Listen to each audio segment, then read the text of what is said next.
The coat, a cascade of white mink and entitlement, left Isabel Vance's hand with a flick of the wrist. It was not a handoff. It was a release, an act of dismissal, like tossing a piece of trash toward a bin. The bin, in this case, was Alara. The coat arced through the frigid November air, a pale ghost against the sodium lamp orange of the hotel's grand entrance, and landed not in her waiting hands, but squarely on the wet, grimy pavement at her feet. A dark slash of street filth immediately bloomed on the pristine white fur. Alara did not flinch. She did not gasp. She did not allow the hot flush of humiliation that licked up her neck to reach her face. Her expression remained one of professional neutrality, a mask she had perfected over 1,000 shifts, 1,000 indignities, 1,000 moments of being rendered invisible. She was a statue carved from compressed exhaustion and sheer will. Her job was simple: to greet, to take the keys, to park the car, to be a seamless, smiling, and utterly forgettable part of the five-star experience. She looked from the sullied coat on the ground to the woman who had thrown it. Isabel Vance was a confection of sharp angles and expensive fabrics, her platinum hair pulled back in a severe style that highlighted the cruel set of her mouth. She was already turning away, her attention on the man beside her, dismissing Alara and the ruined coat as a problem that had been successfully outsourced. "Darling, I'm freezing. Let's not dawdle," Isabel said, her voice a high, brittle thing. She tucked her arm into the arm of the man, pulling him toward the revolving glass doors that promised warmth and champagne. The man, however, did not move. Jin-Woo Kwon remained perfectly still. He was a column of quiet intensity in a world of frantic motion. Dressed in a charcoal suit that seemed to absorb the light around it, his presence was not loud, but it was absolute. Where Isabel was a firework, all noise and fleeting sparks, he was the deep, unyielding dark of the night sky. He had seen the entire transaction, the flick of the wrist, the arc of the coat, the way it had landed, the way Alara had not reacted. He was observing, processing. Alara held his gaze for a fraction of a second. In his eyes, dark and unnervingly perceptive, she saw not pity, not anger, but a deep, unnerving stillness. It was the calm of a deep lake, where the surface gives no hint of the immense pressure and cold below. He had not updated the file. Isabel, in her careless cruelty, was working from a version of the world that had never been accurate. She assumed his complicity.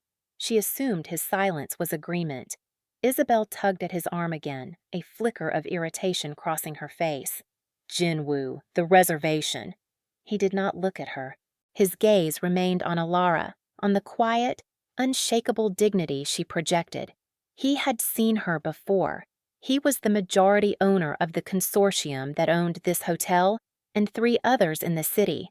He made it a point to know the machinery of his investments and the people who were its gears. He had noticed her weeks ago during a late-night site inspection. He had watched her deal with a belligerent drunk with a calm authority that had impressed him.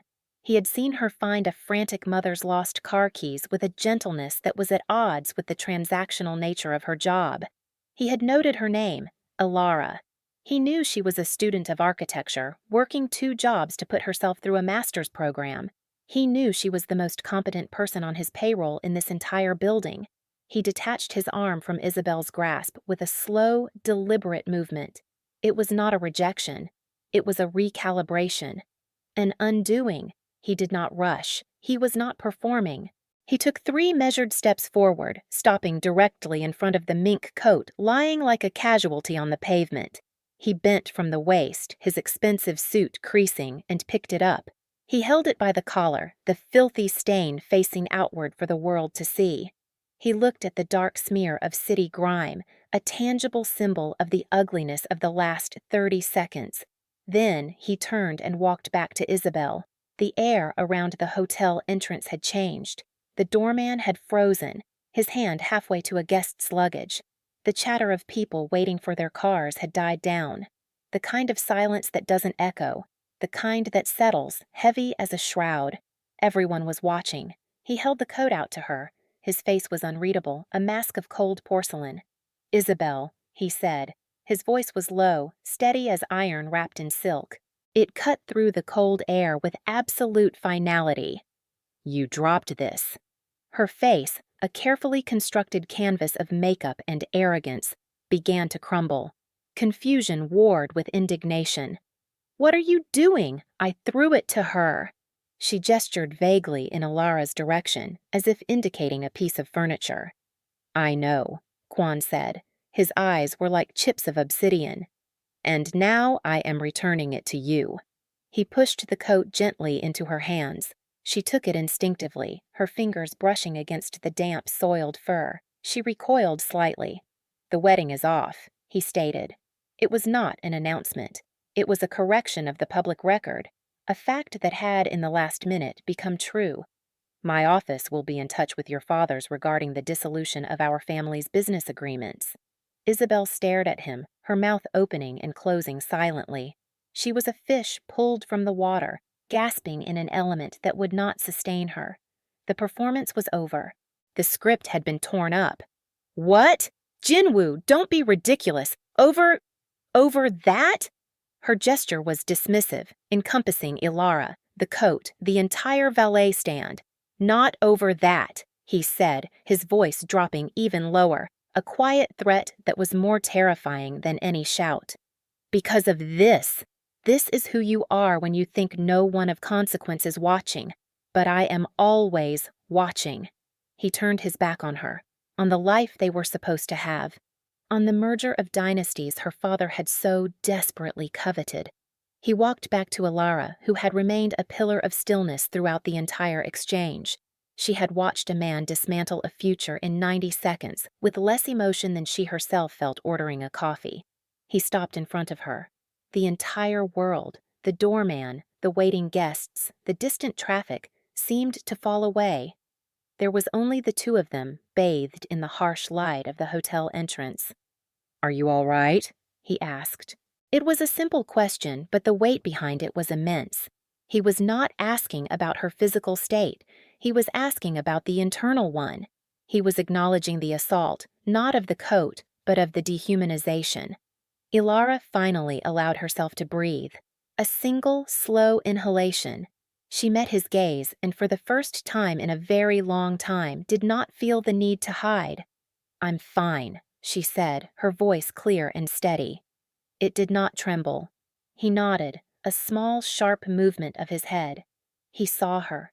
He truly saw her. The competence, the resilience, the grace under a pressure she should never have been subjected to. "My name is Jinwoo Kwon," he said, as if they were meeting at a cocktail party and not in the wreckage of a broken engagement.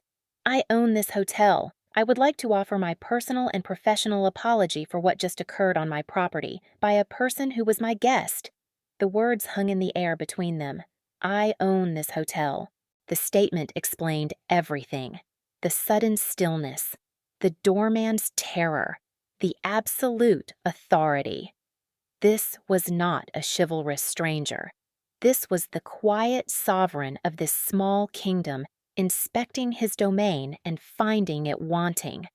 Ilara processed this information with the speed of someone used to adapting to rapidly changing circumstances. The power dynamic had not just shifted, it had been revealed for what it truly was. "An apology is not necessary from you, Mr. Kwon. Your guest's behavior is her own. On my property, all behavior is ultimately my responsibility." He corrected her gently. "I have standards. For my staff, for my guests, for myself." Miss Vance failed to meet them. Spectacularly. A ghost of something, not quite a smile but a subtle easing of the tension around his mouth, appeared for a second, then vanished. Behind them, a choked sob finally broke from Isabel. It was the sound of a tantrum beginning, the shriek of a system that has encountered an error it cannot process. Kwon did not even turn. He simply raised a hand, and from the shadows of the lobby, two men in dark suits materialized. They moved with a liquid efficiency, without wasted motion. They flanked Isabel, their presence both a comfort and a cage. One of them spoke to her in a low, soothing murmur, while the other discreetly picked up the car keys she had dropped. Please see Miss Vance home, Quan said, his voice carrying easily over the rising tide of her hysterics. Ensure she has everything she needs. Her access to all of my properties is to be revoked. Effective immediately. Yes, Mr. Quan, one of the men said, his voice devoid of expression. They began to gently but inexorably guide the weeping Isabel toward a waiting black sedan, one that was not the one she had arrived in. The scene was cleared with a quiet, terrifying efficiency. The show was over. The mess was being handled. Quan turned his full attention back to Alara. The air around them was now quiet, the previous tension replaced by a strange, charged stillness. The uniform does not suit you, he said. It was not a criticism of the cheap polyester, but a statement of fact about the woman wearing it. Your name is Alara Fraser. You are in your final year of a Master of Architecture program at Columbia. Your thesis is on sustainable urban design in post-industrial spaces. You are top of your class. Alara stared at him, her carefully constructed composure finally cracking. The professional mask slipped, revealing the stunned woman beneath. How could he possibly know that? She had told no one at this job about her studies. It was a separate life, a secret future she was building for herself in the quiet hours after her shifts, fueled by caffeine and desperation. How? She began, her voice barely a whisper. I own more than just hotels, Miss Fraser, he said, anticipating her question. I own a construction and development firm, one of the largest in the country. We recruit from the top of every program. Your portfolio came across my desk 3 weeks ago. It was impressive. Your understanding of structural integrity and aesthetic flow is remarkable. This was too much. The whiplash of the evening was beginning to set in. From being a human trash receptacle for a rich woman's coat to being seen, truly seen, by one of the most powerful men in the city. It was disorienting. It was terrifying. It was buried deep beneath the fear and confusion, a tiny, unfamiliar flicker of hope. You're offering me a job, she said flatly. It was not a question. She was connecting the dots. I am offering you a position, he corrected her. A job is what you have now. It is beneath you. I have a project, a multi-billion-dollar redevelopment of the Brooklyn Naval Yard. It is a mess of legacy infrastructure, environmental concerns, and historical preservation requirements. It has stumped my best people for 6 months. I read your paper on a similar theoretical problem. I believe you can solve it. She felt a wave of dizziness. This was a dream. She must have fallen, hit her head, and was now unconscious on the pavement next to the mink coat. This could not be real. Men like him did not exist. Power like this was not wielded with such precision and quiet grace. In her experience, power was loud and brutal and stupid, like Isabel. Why? Alara asked, the single word encompassing a universe of questions. Why her? Why now? Why this grand theatrical gesture? Quan considered the question for a long moment. He looked at her, his gaze unwavering. Because competence should be rewarded. Because grace in the face of ugliness should be recognized. And because I have a deep and abiding dislike for bullies. He paused. And because, as I said, your portfolio was very, very good. I am, above all, a practical man. I need the best architect. I believe that is you. The rest is context. He reached into his suit jacket and produced a slim, severe business card made of a material that felt like metal. It bore only his name and a single phone number. My assistant, Mr. Choi, will call you tomorrow at 9 a.m. to arrange the termination of your employment here and to discuss the terms of your new contract with Quan Development. I expect you to negotiate fiercely. I do not respect people who do not know their own value. He placed the card in her hand.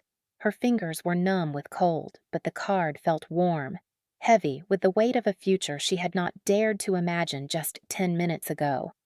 Go home, Miss Fraser, he said, his voice softening for the first time. Get some rest. Your life is about to become very complicated and very interesting.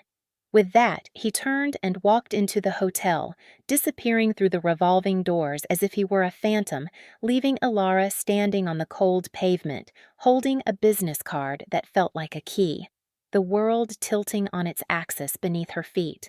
She looked down at her uniform, the cheap, ill-fitting polyester. The uniform does not suit you. He was right. It never had. The next morning, at precisely 9 o'clock, her phone rang. The caller ID was blocked. She answered, her heart a frantic drum against her ribs. "Miss Fraser, this is Kenji Choi, executive assistant to Mr. Kwan. Am I disturbing you?" The voice was smooth, professional, and utterly calm. "No, Mr. Choi. I was expecting your call," Ilara said, surprised at how steady her own voice was. "Excellent. Mr. Kwan has instructed me to facilitate your transition. Your employment at the hotel has been terminated, effective last night. Your final pay, including a rather substantial bonus for exemplary service, has been wired to your account. Furthermore, a car will be arriving at your apartment in 1 hour to take you to a fitting. Mr. Kwan believes your wardrobe should reflect your new position. From there, you will be taken to our headquarters to review and sign your contract." Ilara blinked. A fitting? A car? It was all moving so fast. "Mr. Choi, about the contract." "Yes. Mr. Kwan was very specific. He said you would negotiate. I have been authorized to approve a starting salary up to a certain figure, plus a housing allowance, a full benefits package, and a signing bonus commensurate with a senior project lead. He suggested you start by asking for the maximum on all fronts. His words were, I believe, 'She has earned it.'" Ilara sat down on the edge of her bed. This was not happening. This was a fever dream.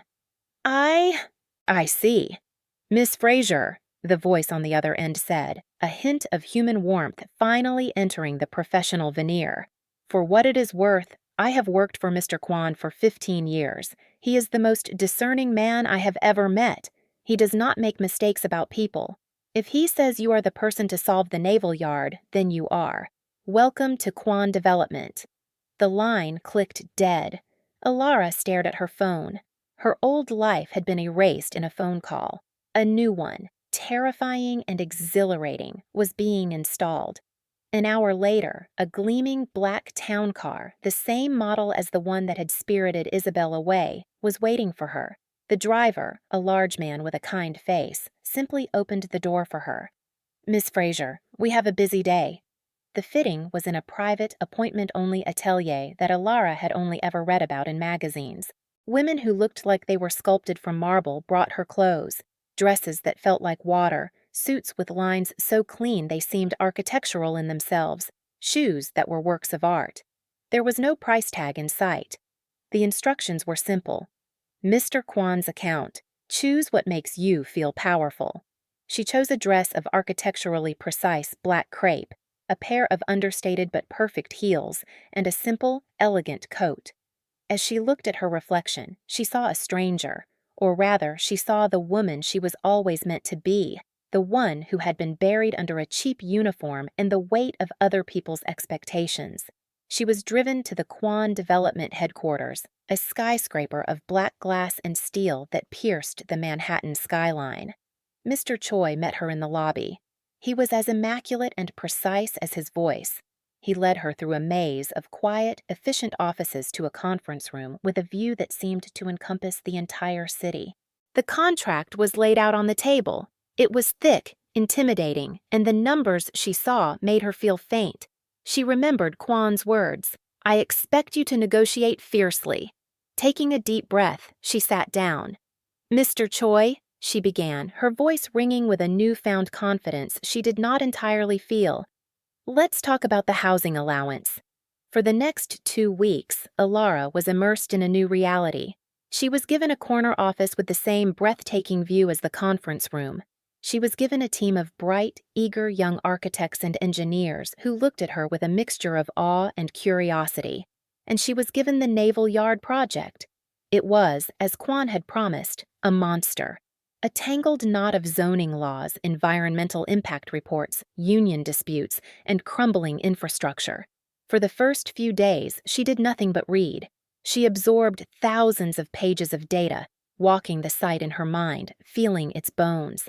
She saw the problems, but where others had seen intractable obstacles, she saw patterns. She saw solutions. Kwon was a distant but constant presence. He did not hover. He did not micromanage. But she felt his influence everywhere. When she needed a specific historical survey from a city office that was notoriously uncooperative, the documents appeared on her desk within an hour. When she needed to consult with a reclusive MIT professor who never took commercial work, he was suddenly available for a video call. Kwon was not just opening doors for her, he was removing the walls. They fell into a routine. He would appear in her office at the end of the day, as the city lights began to glitter to life outside her window. He would not ask for a progress report. He would simply sit in the chair opposite her desk, a silent, grounding presence. "How was your day, Alara?" he would ask. He had stopped using her surname after the first week. "Complicated," she would reply, "and fascinating." They would talk, not just about work. She told him about her childhood, about the dream of building things that had sustained her through years of hardship. He listened with an intensity that made her feel like she was the only person in the world. He, in turn, spoke of his own life, not in broad strokes, but in small, telling details. He told her of the weight of his father's legacy, the loneliness of command, the constant, draining vigilance required to stay at the top. He had not been born into this world. He had built it. His family were immigrants, his father a grocer in Queens. Kwon had earned a scholarship, fought his way through business school, and with a combination of ruthless genius and sheer force of will, had built an empire from nothing. He was not old money. He was the man who bought old money for parts. This explained his deep respect for competence and his utter disdain for unearned arrogance. In Isabel, he had seen the worst of a world he had conquered. In Alara, he had seen the best of the one he had come from. One evening, he brought dinner to her office. Simple takeout containers of a fragrant Korean stew. They ate in comfortable silence, the city spread out before them like a blanket of jewels. "I don't leave because things become complicated," she said suddenly, breaking the quiet. He looked at her, a question in his eyes. "That night," she clarified, "at the hotel, when I said I was fine, I wanted you to know. I wouldn't have quit. I would have finished my shift. I would have come back the next day.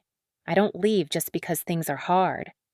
It was important for some reason that he understand this, that he knew she was not a victim he had rescued, but a survivor he had recognized. He put down his chopsticks. "I know," he said softly. "That's why I hired you." People who leave when things get hard do not build things that last. Their relationship was a slow, quiet construction. It was not built on passion, but on a foundation of deep, mutual respect. He admired her mind, her resilience. She admired his integrity, his quiet strength. The attraction between them was a low, steady hum beneath the surface of their professional interactions. It was in the way his eyes would linger on her face when she was explaining a complex design, the way her hand would brush his when he passed her a document.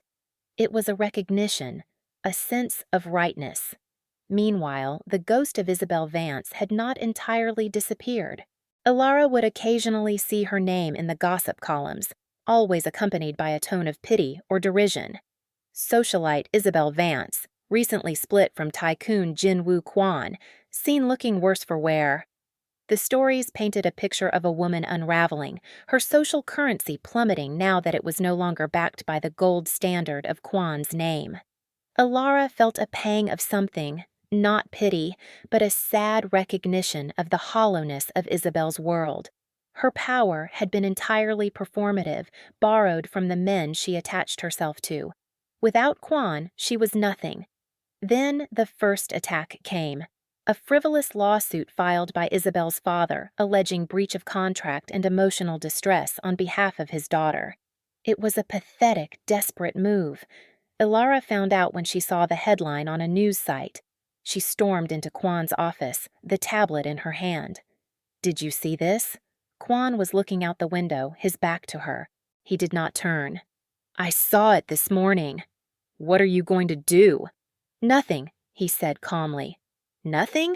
They're accusing you of all sorts of things. They're trying to drag my name into it, calling me an opportunist. He turned then. His face was calm. Ilara, do you remember what I told you about my dislike of bullies? He walked to his desk and picked up a single sheet of paper. Mr. Vance's company has been teetering on the edge of bankruptcy for a year. He was hoping my merger would save him. For the past 2 weeks, I have been buying his debt. All of it. From every lender, through a dozen different shell corporations. As of this morning, I am his sole creditor. This lawsuit, he gestured to the tablet, is the last gasp of a dying animal. It is irrelevant. He had not just prepared for the attack.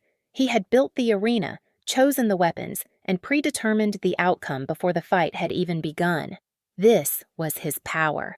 Not loud, not showy, but deep and structural. He did not react to threats. He removed the possibility of them. The lawsuit was dropped within 24 hours.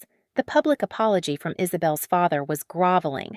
But Isabel was not her father. She was not rational. She was wounded pride and venom. Her final fatal miscalculation came on the night of the Obsidian Gala. The gala was the jewel in the crown of New York's social calendar, a charity event hosted by Kwon himself at his flagship hotel, the very same hotel where Ilara had once worked. It was a gathering of the city's most powerful people, titans of finance, political players, cultural icons. To be invited was a sign that you mattered. Ilara was not attending as a guest. She was attending as the lead architect of the Naval Yard project. 2 days before, after a grueling 3-week sprint, she and her team had solved it. They had found the key, a brilliant, elegant solution that honored the history of the site while creating a vibrant, sustainable new community. Kwon had been so impressed he had insisted she present the initial schematics to a group of key investors at the gala. She stood in a quiet alcove off the main ballroom, wearing an emerald green gown that made her feel both powerful and beautiful. She was nervous, but it was the exhilarating nervousness of an athlete before a big game, not the terrified anxiety of a victim. She was ready. Kwon found her there. He was in a tuxedo that was so perfectly tailored it seemed a part of him. He held 2 glasses of champagne. He handed one to her. "You look correct," he said, his eyes scanning her with an expression of profound approval. It was the highest compliment he could give. "I feel like I'm in a dream," she confessed, taking a sip of the champagne. "It is not a dream," he said, his voice low and serious. "You built this. Every step you took, every indignity you endured, every late night you spent studying when you were exhausted, it was all laying the foundation for this moment. I simply provided the scaffolding." Their eyes met over the rims of their glasses. The hum between them intensified, becoming a tangible thing. He reached out, his fingers gently brushing a stray curl from her temple. It was a gesture of incredible intimacy, more powerful than a kiss. And that's when Isabel arrived. She appeared like a malevolent spirit, a whirlwind of desperation and Chanel. She had somehow gotten a ticket, likely by calling in a favor from someone who did not yet know how far her star had fallen. Her eyes, wild and bloodshot, scanned the room and locked onto the 2 of them. She marched toward them, a predator homing in on its prey. The crowd in the ballroom seemed to part before her, a ripple of unease spreading through the glittering assembly. "Well, well, well," she sneered, her voice a harsh slash in the elegant air. "Look what we have here, the king and his little charity case." Ilara's hand tightened on her champagne glass. Kwon's expression did not change, but Ilara felt the temperature around him drop by several degrees. He put a hand on the small of her back, a silent, reassuring pressure. "Isabel," he said, his voice flat, "you are not welcome here." "Oh, I'm not welcome?" She laughed, a high, unhinged sound. "This is my world, Jinwoo. You just rent space in it. And you," she turned on Ilara, her face contorted with hate. "You think you've won, don't you? You think because you're wearing a pretty dress he's going to make you his queen? You are the help. You park cars. That is what you are. You can put a uniform on a monkey, but it's still a monkey." The racist barb hung in the air, ugly and stark. A collective gasp went through the people nearest them. This was beyond a simple social spat. This was a collapse. Ilara felt the old, familiar shame lick at her, but then she felt Kwan's hand on her back, a steady, unyielding anchor. She straightened her spine. She would not let this woman, this hollow, pathetic woman, steal this moment from her. "Let go of my arm," Ilara said, her voice quiet but firm as she realized Isabel had grabbed her. Isabel's grip tightened. "You have no right to be here. He is my fiancé. You owe me his attention, his loyalty." "You are mistaken," Kwan said, his voice a blade of ice. He carefully disengaged Isabel's fingers from Ilara's arm as if he were handling something toxic. "You are laboring under a series of catastrophic misapprehensions. First, you are no longer in your world. You are in mine. You are here only because I have allowed it. Second, she is not the help." He turned to face the crowd, which was now silent, all eyes on the drama unfolding. He raised his voice, not shouting, but projecting with the calm authority of a man used to being listened to. "Ladies and gentlemen," he said, "I apologize for the interruption. It seems we have a security issue. However, this provides a fortuitous opportunity for an introduction." He turned back to Ilara, his eyes softening. "I would like you all to meet Ilara Fraser. Some of you are investors in the Brooklyn Naval Yard project. For the past year, you have been receiving reports about its stagnation. You have been told it was an impossible task." He took Ilara's hand, drawing her forward slightly into the light. "Miss Fraser, in 3 weeks, has done the impossible. She has solved it. She is the new lead architect and project director for the single largest urban redevelopment on the East Coast. She is not my guest tonight. She is my most valuable partner." A murmur went through the crowd. This was not the introduction of a mistress. This was the anointing of a professional. It was a public declaration of her competence, her value. It was vindication. Isabel stared, her face a mask of disbelief and fury. This was not how it was supposed to go. In her mind, Ilara was a footnote, a temporary diversion. To see her elevated, praised, given the one thing Isabel craved, genuine respect, was more than she could bear. "Lies!" she shrieked. "She's a nobody, a gold-digging whore who slept her way into a job. My father will ruin you. We will sue you for everything you have." Kwan finally looked at her, and for the first time, Ilara saw something other than calm in his eyes. It was a cold, surgical pity, the look of a doctor observing a disease in its final terminal stage. "Your father," Kwan said, his voice dropping back to that quiet, conversational tone that was so much more terrifying than yelling, "is a man of no consequence. As of 4 p.m. yesterday, I took possession of his company's assets in lieu of the debt he owed me. As of 8 a.m. this morning, I sold them off to his biggest competitor for 10 cents on the dollar. Your family home, which was leveraged as collateral on a loan I also acquired, is now my property. The credit cards you are using, which are tied to a corporate account I now control, were frozen 1 hour ago. You are not in my world, Isabel. You are not even a guest. You are a trespasser, and you have nothing." He delivered each sentence like a hammer blow, calmly and precisely dismantling her entire reality. He held up his phone, the screen glowing. "This is the final confirmation of the sale of Vance Industries. This is the deed to your parents' house in Greenwich. And this is the live feed from the security cameras at your apartment, where men are currently changing the locks. You have no home to go to." The silence in the ballroom was absolute. It was the silence of a public execution. Isabel Vance did not scream. She did not cry. She simply collapsed. Her face went slack, her eyes rolled back in her head, and she crumpled to the floor in a heap of Chanel and broken pride. The performative power, the arrogant confidence, it all evaporated, leaving behind a small, broken woman in a dress she could no longer afford. Kwan did not even look down at her. He made a small, sharp gesture. The same two men in dark suits who had escorted her out of the hotel weeks ago materialized from the crowd. They moved with the same fluid efficiency, lifting her gently, professionally, and carrying her out of the ballroom as if she were a piece of furniture that had been misplaced. No one moved to help. No one said a word. Her ruin was absolute, and it was public. Kwon turned back to Alara. The storm had passed. The air was still. "I am sorry you had to see that," he said. "I'm not," Alara said, and she was surprised to find that it was true. She did not feel joy at Isabel's destruction, but she felt a profound sense of catharsis, a sense of a great and terrible weight being lifted. The scales, for once, had been balanced. He took her hand. "Come, the investors are waiting. You have a presentation to give." They walked through the silent, parting crowd toward the private room where the investors were gathered. They walked not as a man and his date, but as two powerful, equal partners.